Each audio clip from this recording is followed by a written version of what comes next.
पढ़ रहे थे एनसीईआरटी बुक गणित यूपी बोर्ड एग्ज़ाम के लिए, और हमने प्रश्नावली 1A के कुछ क्वेश्चन किए हैं। आज हम कुछ क्वेश्चन और लेकर आए हैं।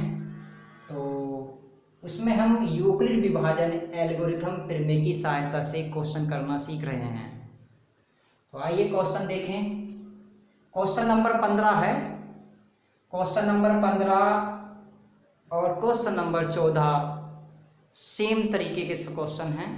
तो मैं 14 और 15 में से एक क्वेश्चन को सॉल्व कराता हूँ, उसके बाद उसका दूसरा क्वेश्चन खुद स्वयं सॉल्व करेंगे। आइए, ये कहा कि यूक्लिड विभाजन एल्गोरिथम प्रमेय की सहायता से ऐसी सबसे बड़ी संख्या ज्ञात कीजिए जिससे 2053 और 967 को भाग देने पर शेषफल क्रमशः 5 और 7 हो। ये कह रहा है ऐसी बड़ी से बड़ी संख्या प्राप्त करनी है जिससे 2053 और 967 को हम भाग देते हैं तो शेष हमारा 5 और 7 बचना चाहिए। शेष भी दे रखा है और संख्या भी दे रखी हैं और कहा है बड़ी से बड़ी। तो बड़ी से बड़ी संख्या के लिए हम ऐसे निकालते हैं, और जब संख्या दी गई हो और शेष दिया गया हो तो पहली संख्या से पहला शेष घटाते हैं और दूसरी संख्या से दूसरा शेष घटाते हैं। समझ में आया होगा बच्चों? पहली संख्या से पहला शेष घटाएंगे और दूसरी संख्या से दूसरा शेष घटाएंगे। आइए देखते हैं। तो पहली संख्या क्या है? 2053। पहला शेष क्या है? 5 बराबर। या दूसरी संख्या क्या है हमारी? 967। दूसरा शेष क्या है? 7। दोनों को घटाते हैं। अब घटाकर जो संख्या निकल कर आती है हम उसका यूक्लिड विभाजन के द्वारा प्रमेय की सहायता से हम HCF ज्ञात कर लेंगे, आंसर आ जाएगा। आइए घटाते हैं। तो 13 में से 5 जाएगा तो 8 बचेगा, 4 का 4 ऐसे आ जाएगा, 0 2 ऐसे आ जाएगा, क्योंकि 2053 में से अगर 5 घटाते हैं तो 2048 और 967 में से जब 7 घटाएंगे तो 960 आ जाएगा। अब इन दोनों संख्या का क्या निकालेंगे? अब हम HCF निकाल देंगे। आइए देखते हैं सबसे छोटा कौन सा है यहाँ पर। 960 छोटा है और 2048 बड़ा है। अब हम यहाँ लिखेंगे यूक्लिड विभाजन एल्गोरिथम प्रमेय से। ये शॉर्ट तरीके से लिखा है, लिख सकते हैं शॉर्ट तरीके से। तो यहाँ पर नियम लगता है भाज्य बराबर भाजक गुणा भागफल प्लस का शेषफल। आइए 960 से भाग करते हैं इसको। तो 960 से भाग देंगे तो क्या बनेगा? 2048 को। तो देखो यहाँ पर देखते हैं 9 × 27 ज़्यादा हो जाएगा, 9 दूनी 18 तो 2 बार जाएगा, 2 0 0 2 छक्का 12 और 2 9 18 1 19। घटाते हैं 8 का 8 आएगा, 4 में से 2 हो जाएगा 2 और 10 में से हो जाएगा 1। तो भाज्य भाजक भागफल शेषफल। तो भाज्य कितना आ चुका है? 2048 और भाजक कितना है?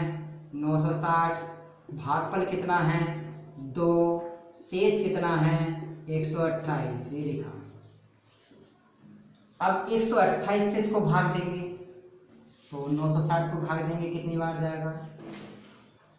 तो लगभग में 5 × 40 यानी कि 6 × 48 7 × 64 यानी कि 7 × 7 बार जाएगा, लगभग 7 बार। 7 × 56 का 6 ऐसे लगे 5 और 7 दूनी 14 और 5 19 1 7 1 7 और 1 8।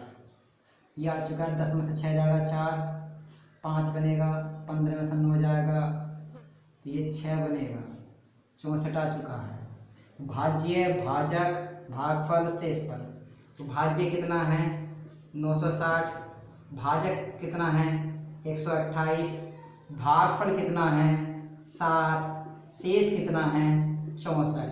अभी यहाँ रिमाइंडर 0 नहीं हुए हैं तो r ≠ 0 लिखेंगे, क्योंकि अभी शेष 0 नहीं हुआ है तो ये क्रिया चलती रहेगी। अब 64 से भाग देंगे 128 को, तो देखो कटता है, तो कितनी बार जरा 64 दूनी 128 होता है। अब घटाएंगे तो कुछ नहीं बचेगा, 0 बचा। भाज्य, भाजक, भागफल, शेषफल, तो भाज्य कितना आ गया 128 और भाजक कितना है 64, भागफल कितना है तो शेष कितना है 0 आ चुका है, तो आर का मान 0 लिख देंगे। अब आर का मान 0 यानी कि जो शेषफल 0 हुआ है वो किससे हुआ है 64 से हुआ है, तो इसका HCF कितना आ जाएगा 64 आ जाएगा। ये सवाल समझ में आया होगा प्यारे बच्चों। तो सवाल नंबर 14 ऐसे ही सवाल है प्रश्नावली में, आप स्वयं सोल्व करेंगे। जैसे ये सवाल सोल्व किया है हमने वैसे ही क्वेश्चन नंबर 14 है। तो मैं एक बार और समझाता हूँ बच्चों, यूक्लिड विभाजन एल्गोरिथम प्रमेय की सहायता से हमें इस सवाल को सोल्व करना है। ऐसी सबसे बड़ी संख्या ज्ञात करनी है और सबसे बड़ी संख्या के लिए हम में से निकालते हैं। अगर बड़ी से बड़ी कहता, अधिक से अधिक कहता तो में से निकालते हैं, जिससे 2053 और 967 को भाग देने पर शेषफल क्रमशः 5 और 7 बचे। संख्या भी दी गई है, 2 ही संख्या है और 2 ही शेष हैं, तो पहली संख्या में से पहला शेष घटाएंगे, दूसरी संख्या में से दूसरा शेष घटाएंगे। पहली संख्या से पहला शेष घटाया तो 2048 आ चुका है, दूसरी संख्या से दूसरा शेष घटाया तो 960 आ चुका है। अब इन दोनों संख्या का क्या निकाल देंगे HCF निकाल देंगे, में से निकल कर आ जाएगा। और हम ये भी देखेंगे इनमें छोटा कौन सा है, छोटी संख्या से ही बड़ी संख्या को भाग दिया जाता है, तो 960 छोटा है, 2048 बड़ा है, तो 960 से हमने ये प्रक्रिया लगाई है और सहायता से हमने यूक्लिड विभाजन एल्गोरिथम प्रमेय की सहायता से ये HCF हमने निकाल दिया है। HCF 64 आ चुका है और 64 से ये दोनों संख्याएं डिवाइडेड हो जाती हैं पूरी, इसलिए HCF क्या होगा 64 होगा। ये आंसर आ चुका है। तो प्यारे बच्चों ये क्वेश्चन समझ में आया होगा और अब आज हम इतना ही सीखेंगे, इससे आगे के क्वेश्चन अगली वीडियो में देखेंगे। तो नमस्कार।